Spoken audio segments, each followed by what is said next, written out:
Hi, my name's Christian Flutter and welcome to Ask Dr. Christian.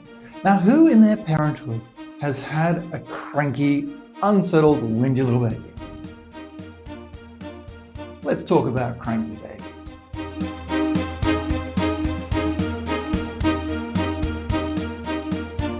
So what do I mean by cranky kids? I'm talking about the really unsettled infants, the really irritable little bubs, those really colicky children that no matter what you do, just always seem to keep on crying. Now, there are many causes behind this. Some cases it may just be as straightforward as a cow's milk protein allergy or hypersensitivity. In some cases, it could actually be something much more serious or potentially life-threatening, such as intussusception. But what if it could be something else? In 2018, Carnes et al. Performed a systematic review looking at the effect of manual therapy, such as chiropractic or osteopathy, on unsettled infant behavior. Now, they came to the conclusion that there was a moderate improvement.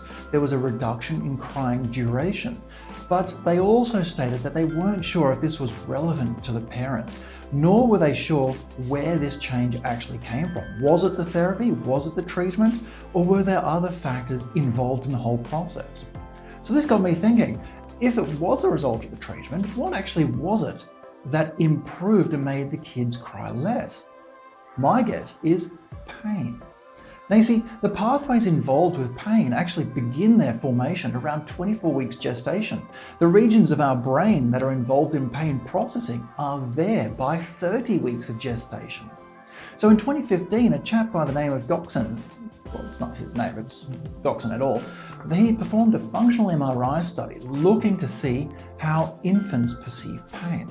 And they actually found that infants perceive pain in almost an identical fashion to adults. There were only 2 regions out of 20 that were a little bit different to how adults perceive pain.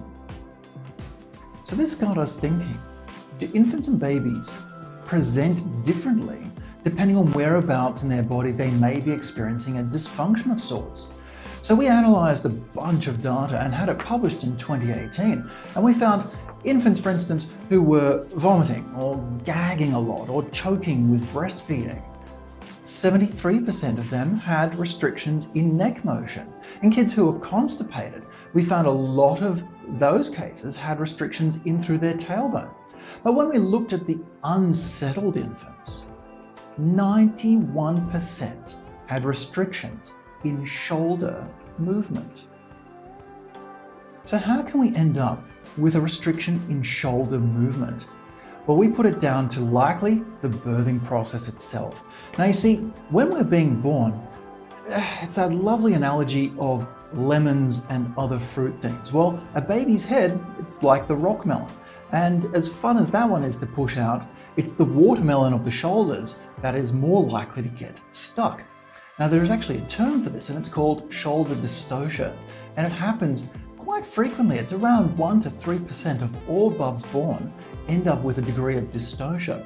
Now, that's not to say all babies have something serious. In fact, only 21 to 42% of those end up with a serious morbidity. But if I'm running along and I roll my ankle, but I don't break it and I don't severely sprain it, it's not a serious morbidity, but geez, it still hurts. Do you think that could be something that's going on with this shoulder presentation? And in fact, that's where we see a lot of their behaviors reflecting in certain activities, such as being in a car seat. Now, what do we do when we put a kid in a car seat? We put them in, lay them down, and we put a seatbelt over their shoulders.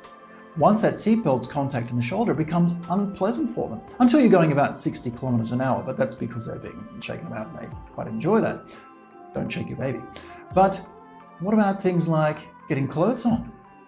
Babies with shoulder restrictions are very frequently wriggly and fussy trying to get clothes on. It's quite a hassle to get those clothes on. And even breastfeeding. Breastfeeding bubs with a bit of a shoulder restriction, they don't enjoy having that shoulder being pressed upon. So they're very wriggly, they're very difficult to get comfortable and settle into position there whilst you're feeding. And this typically only tends to be on one side.